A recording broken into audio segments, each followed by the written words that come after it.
سلامونه ملګرو د بنگلاديش خلاف په टी20 سیریز کې چې کوم د پاکستان سکواډ اناونس شوی دی پای کې سفیان مقیم نشته رجی او سفیان مقیم نوم په سکواډ کې نه راتلو نه پس سفیان مقیم په خپل انستګرام سټوري باندې لیکلی دی چې ان الله مع الصابرین لکه یو قسم له پاکستان کرکټ بورډ باندې تنزیه جمله دا کړې ده چې الله پاک د صابرینو ملګری دی دا خو بالکل حقیقت خبره ده چې الله پاک د صابرینو ملګری دی خو بل طرف ته سفیان مقیم لپته نشته چې زمونږ په پاکستان کرکټ بورډ کې داسې فرعونان ناستي داسې فرعونان چې د خو کلاړیانو کیریئر خوړوره نو د سفیان مقیم کیریئر هغه ته خسخ کاری ای فخر زمان سایډ لاین تکولو چې فخر زمان دغه خلاف فلکو لو کړي و په سو میټینګونو کې د منیجرانو حقیقت پاکستان کرکټ بورډ چیرمن تخکارا کړو نو فخر زمان سایډ لاین تکولو نو سفیان مقیم دغه د پاراسه شه دي چې سفیان مقیم خلافین فالوور هم نه لري یو سو میچونو کې ښه پرفارمنس کړی دی نو دغه په وجه باندې لګ ډیر فین فالوور غواړي چې ټیم تراشي چې دله کنسستنټلی مکمل او شي چې د کم ټیلنټ تهغه دنیا لخکارا شي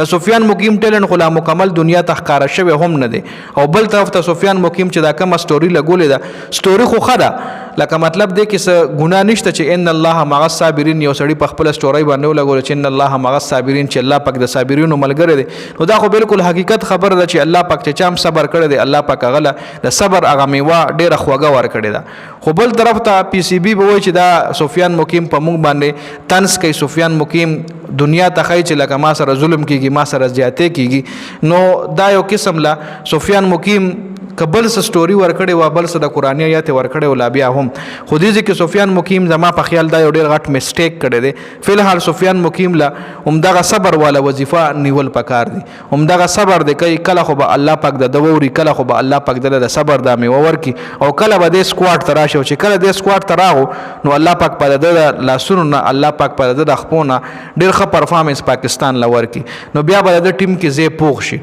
خو کله نه چې ترسو شاداب خان په ټیم وي نو د نه اسامه امیر راولي ټیم ته نه د سفیان مقیم راولي ځکه که سفیان مقیم او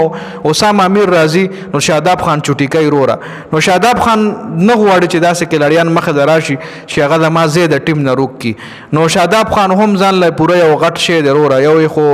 لور دغه کړی د سکلین مشتاق دوری کړی ده او سکلین مشتاق دغه پرفارمنس نو د سکلین مشتاق پر شاداب خان صفت کولی دغه پرفارمنس نو هغه ټیم ته راغوجي ایز ا وایس کیپټن اوس خو لا په پی اس ال کې لګ ډیر پرفارمنس وکړو نو اوس خو بخامخه د غسخر نور هم ډیر صفت دغه شروع کی او بل تاسو لموي چې شاداب خان په موجودګۍ کې بل سفیان مقیم شو اسامه امیر شو قبل هم داسې خبر راغو نو غله هم مقدای نه ور کوي نو سفیان مقیم چې کوم سټوري لګولې د کې دیش د لګران پروزي او د پاکستان کرکټ بورډ مشران چې کوم دي د سره اوس زیاتیات شروع کیږي نو خیر دا خو اپډیټ سو دی حواله سره تاسو سره لري کمنټ کې موږ سره خپل رائے ضرور شریک